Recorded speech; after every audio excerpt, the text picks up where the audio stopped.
Pesa ya zamani ilikuwa unataka kununua nyumba, unaambiwa hapa ni vipande viwili vya dhahabu, hapa ni vipande viwili vya shaba au vitatu. Kwa hiyo unanunua, unampa mtu nyumba, unampa mtu ardhi, anakupa dhahabu. Wajanja ile tawala dunia waliona kwamba dhahabu watashindwa, ili wapate mali za dunia ilibidi waunde certificate mwaka 1912 Federal Reserve Bank. Na wale upinga ni matajiri watatu wa Marekani kina Jacobo, ndio wakawatengenezea Titanic wakawazamisha. Ndio ikaundwa Federal Reserve Bank, ndio ikachapisha paper money, dola bilio. Sasa picha Marekani ilikuwa ni yani kuna sarafu ya dhahabu, kuna sarafu ya shaba. Kwa hiyo unaambia hii gharama tupe sarafu 10 za dhahabu tukupe gari. Sasa lakini leo unanunua gari kwa certificate. Sasa nani anaipa thamani hii pesa? Hii inatakiwa ipewe na dhahabu. Lakini sasa mwisho wa picha anayeipa nguvu ni nani? Wanakuambia kwamba uchumi wa Marekani ni strong. Kwa hiyo unakuwa unasimamia nini? Manunuzi ya thamani ya pesa.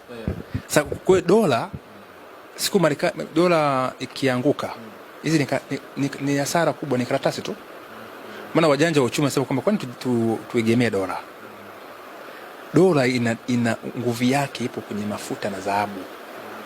Kwa leo Marekani anakukopesha dola bilioni 10, anakupa karatasi. Sawa? Kwamba hiyo ufanyie maendeleo fulani fulani. Toto mfano. Alafu baadaye ukishindwa kumlipa, yeye anachukua ardhi.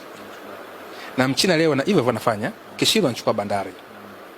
Anachukua sijui nini, kila kitu. Sasa hii ni mkakati wa kutawala mtu.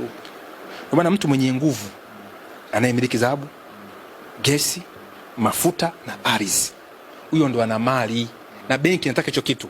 Kopa nipe ardhi, kopa nipe nyumba.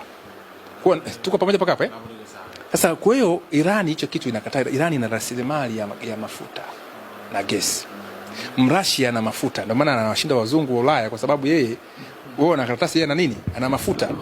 Anawabeta mkinikia vikwazo, mimi na taishi ndani na wananchi wangu, na tuna ardhi, tunalima. Mpango wa Mungu alitupa rasilimali kwa ajili ya maslahi yetu. Ila kuna watu ambao wanataka control rasilimali za dunia. Lengo nini? Wakisha control rasilimali za dunia, wanakuwa na control akili yako, wana control movement yako, kila kitu wana control wao. Nchi za Afrika ni slave, na nchi za Afrika zinahesabiwa kama nchi, zinahesabiwa kama makoloni. Nchi duniani ambazo zinahesabika ni Marekani, Urusi, China. Hao ndio nchi. Nyinyi wote ni makoloni, freedom country, ambazo zinajiamulia ndani yao wenyewe. Kina Uingereza kidogo hao, na Germany, lakini wengine hapo sisi unakuhesabia tu huyu ni zoni fulani ilikuwa chini ya Muingereza. Hii ni zoni fulani ikiwa chini ya Mfaransa. Na hata Traore anaonekana ni muasi.